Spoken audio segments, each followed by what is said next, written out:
These are exciting times for Lafayette.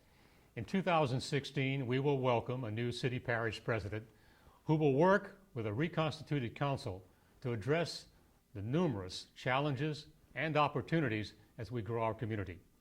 While the city parish president is the chief executive officer for Lafayette Consolidated Government, it is the council that produces legislation and approves budgets which are needed to provide the public services which are expected within the city and the parish of Lafayette. Therefore, it's imperative that you elect an experienced, knowledgeable, dedicated, and an independent leader to help chart our future. You know, elected officials at the city and parish level should be the most approachable and the most accessible of any elected official at any level of government. This is the democratic process up close and personal. You deserve a council representative who understands the district's needs and the concerns and appreciates the fact that those vary by the neighborhoods. You have the right to require that a council member be responsive, who personally addresses the issues raised by the citizenry. You should demand of your council member due diligence that's necessary in addressing matters of public concern. You should expect to have a council representative who is willing to work with fellow council members, who can build consensus and who can display flexibility in achieving that consensus, and who has the time to accomplish the task at hand. I offer myself as that candidate to represent District 6 on the Lafayette City Parish Council. We have a number of challenges in the parish of Lafayette. You know, there are 67,000 underserved citizens in unincorporated Lafayette Parish. They do not have adequate fire protection. We are reaching crisis portions in roads, bridges, and drainage, basic infrastructures that every citizen is deserving to have.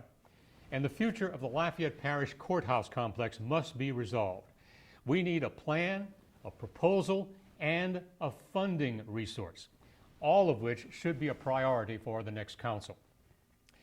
These challenges, by the way, have been clearly identified by the LCG Future Needs Funding Services Committee. This is a group of private individuals who have been studying and researching for over a year the issues that face Lafayette Parish and the city of Lafayette.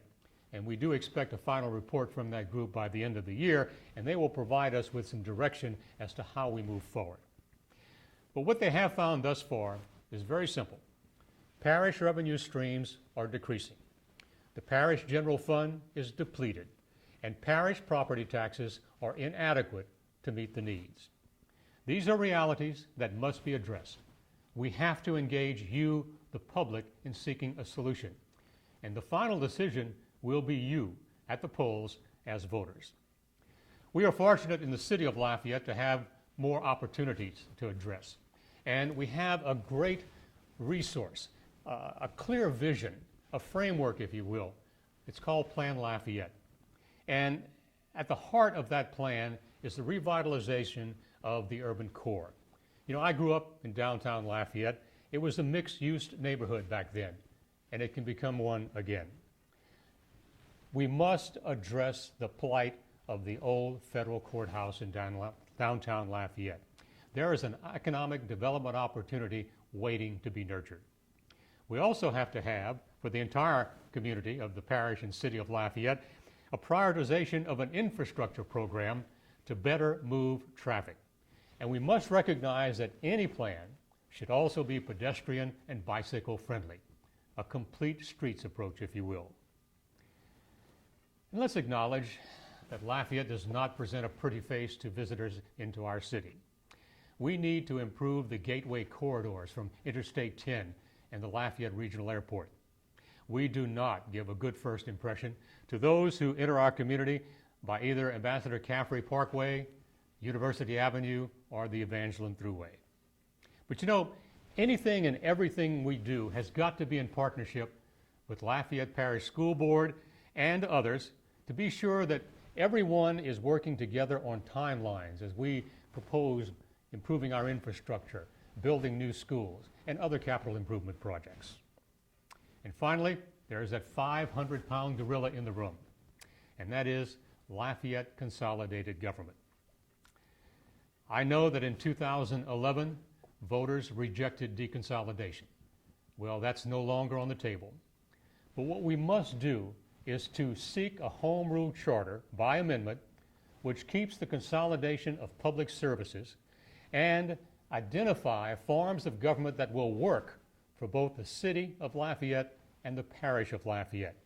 We need something that will reflect the vision of our founding fathers for our nation, and that is self-government.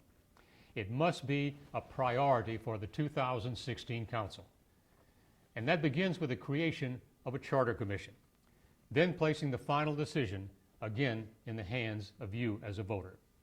The goal is to have a more equitable form of government in place in time for the elections in 2019, which is 4 years away.